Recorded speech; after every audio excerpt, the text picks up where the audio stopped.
Buenos muchachos, iniciamos esta nueva clase con esta frase que dice: el ayer es historia, el mañana es un misterio, pero el hoy es un obsequio, por eso se llama presente. Esto es para que tengamos en cuenta que en realidad la vida, el día de hoy, es un regalo y que debemos de apreciarlo y que debemos de dar gracias por todo lo que tenemos en este momento. Bueno, eh, iniciamos un nuevo tema. En este caso es el análisis microscópico de procesos en estado estable, no uniforme, en una variable independiente. Y para empezar con este capítulo, lo que vamos a ver es precisamente qué es un estado estable y qué es un estado no uniforme. Empezando por un estado no uniforme o un estado continuo, esto es cuando las propiedades de estado varían con la posición. Entonces, a diferencia del capítulo anterior, donde teníamos un estado uniforme y no había variación con la posición, en este caso es al contrario, tenemos una variación con la posición. Y el estado estacionario o estado estable es cuando esas propiedades de estado no varían con respecto al tiempo, o sea, es un estado estable. Por lo tanto, es, es totalmente lo contrario de lo que vimos en el capítulo anterior. En el capítulo anterior estábamos viendo lo que era un estado transitorio dependiente del tiempo, pero uniforme, donde no dependíamos de la posición. Mientras que en este caso vamos a ver un estado no uniforme, donde dependemos de la posición, pero estamos en estado estable, no dependemos del tiempo. Por otro lado, en cuanto a lo que es nuestro volumen de control, vamos a considerar un volumen de control total y un volumen de control diferencial o microscópico. En este volumen de control diferencial es donde vamos a hacer el análisis y donde vamos a hacer el balance o vamos a aplicar la ley de conservación. Y lo que vamos a considerar es que la masa se comporta como un continuo, o sea, que las propiedades se pueden describir como funciones matemáticas continuas. ¿De acuerdo? En este caso específicamente el de la masa y bueno, y las demás propiedades de esa masa van a poder describirse como funciones matemáticas continuas. Recuerden que la masa está formada por átomos y una gran parte de los átomos está vacío, ¿verdad? Entonces, en este caso, lo que consideramos es que la masa se considera como un continuo y entonces va a ser una función matemática continua. Iniciamos con un ejemplo que es un balance de masa y que dice que se tiene un fluido que atraviesa un conducto cerrado en estado estacionario y se desea determinar la relación entre la velocidad en la dirección del flujo con la densidad del fluido, y el área del conducto, el área que es transversal al flujo. Entonces tenemos la densidad, la velocidad y el área transversal. Ese conducto puede ser de cualquier forma, puede ser puede tener formas diferentes, ¿verdad? Como se ve en la figura superior derecha, o incluso ser una expansión o una reducción, ¿verdad? Como se ve en las figuras de abajo. Incluso en las figuras de arriba también hay expansiones y reducciones. Normalmente una expansión o una reducción se trata de suavizar haciendo un ángulo entre la expansión y la tubería original y la tubería nueva, o sea, en la expansión o en la reducción. No hacerla de tal forma de que sea de 90 grados. ¿Por qué de 90 grados no es conveniente?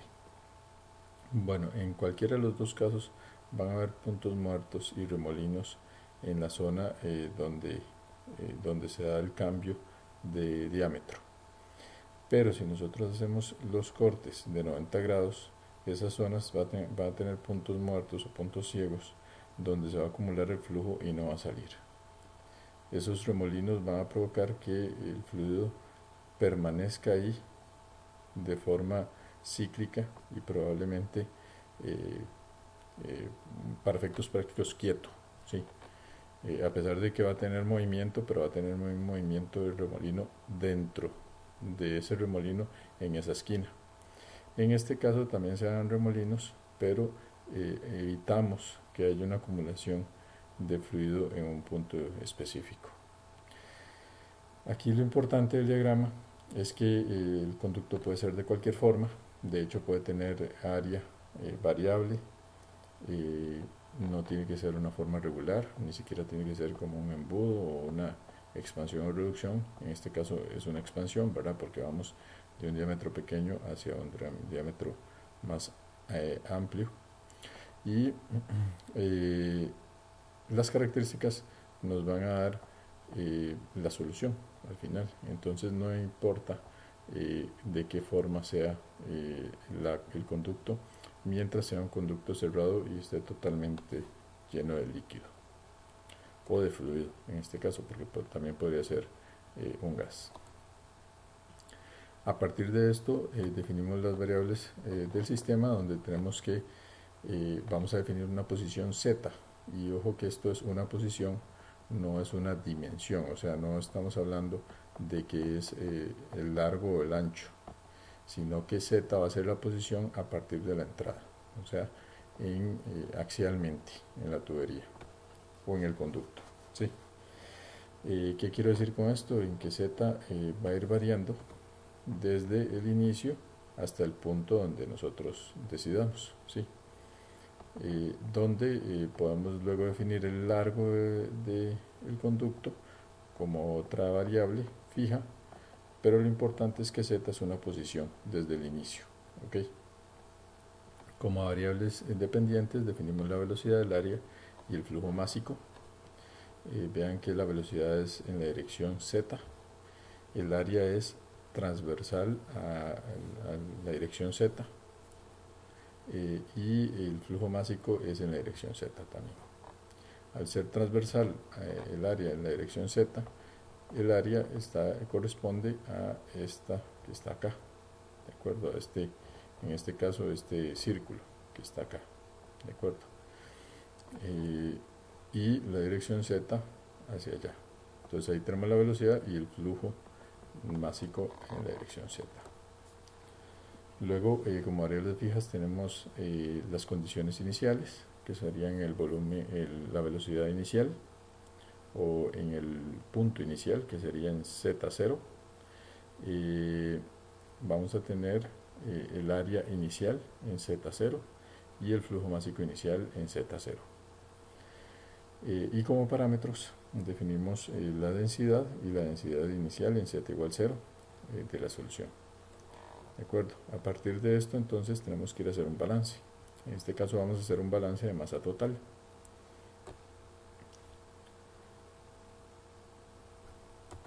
Para el balance de masa total vamos a considerar, recuerden que solo 3 elementos, ¿verdad? El balance de masa total va a estar dado por la velocidad de acumulación, que es igual a un flujo de entrada menos un flujo de salida. ¿De acuerdo? Y a partir de esto definimos cada uno de los términos, siendo que la velocidad de acumulación es 0 porque vean que recuerden que no dependemos del tiempo, entonces no hay acumulación. Si no hay dependencia del tiempo, no hay acumulación. En cuanto a lo que es el flujo de entrada y el flujo de salida, normalmente en este capítulo vamos a definir los flujos como los flux por el área, ¿de acuerdo? En este caso, el flux total por el área transversal en z va a ser igual al flujo másico en z. Y en la salida lo trabajamos de forma similar, sería el flux total por el área más el cambio en el flux total por el área, que es igual al flujo másico total z más el cambio en ese flujo de masa total en el delta z, ¿de acuerdo? Y de ahí obtenemos esta relación. Vean que entonces el flux por el área, el flux total por el área, se elimina y nos queda solamente el cambio en el flux total. O el flujo másico total se elimina y nos queda el cambio en el flujo másico. De allí que obtengamos entonces la ecuación diferencial que debemos resolver. Aquí nuevamente les enfatizo en que vamos a hacer en general aquí los balances con respecto a los flujos o a los flux por el área, y por lo tanto es importante hacer un repaso de lo que son las áreas infinitesimales, porque vamos a trabajar con volúmenes de control infinitesimal. Entonces, ¿cómo son el área y el volumen de las diferentes geometrías infinitesimales, ¿verdad?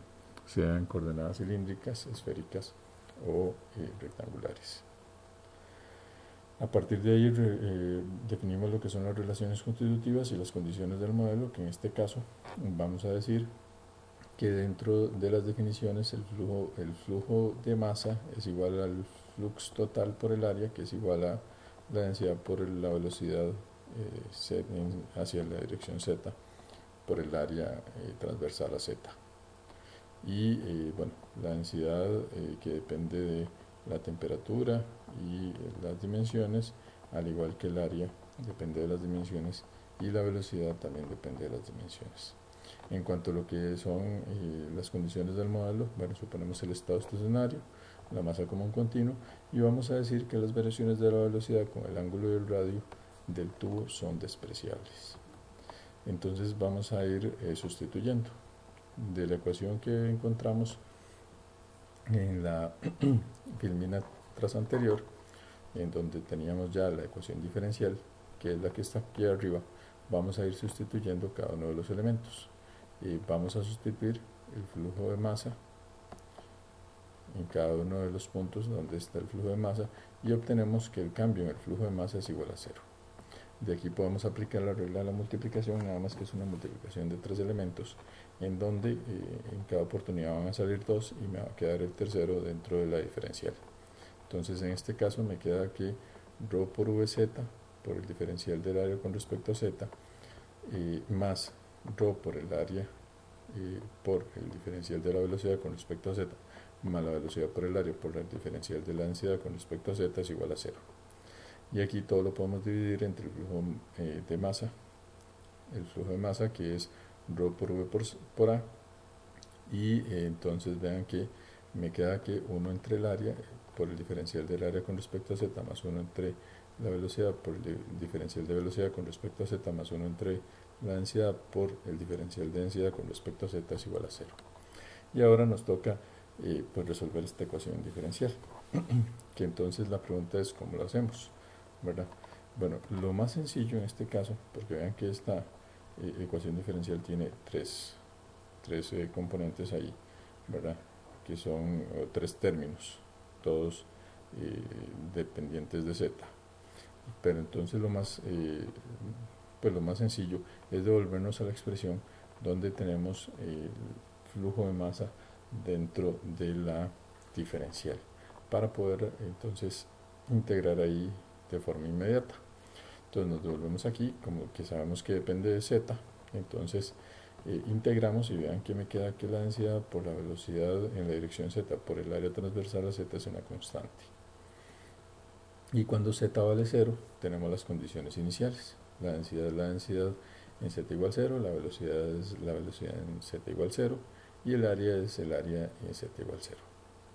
Entonces sustituimos y me queda que la constante es igual a la multiplicación de las condiciones iniciales, y por lo tanto el flujo másico en z es igual al flujo másico inicial,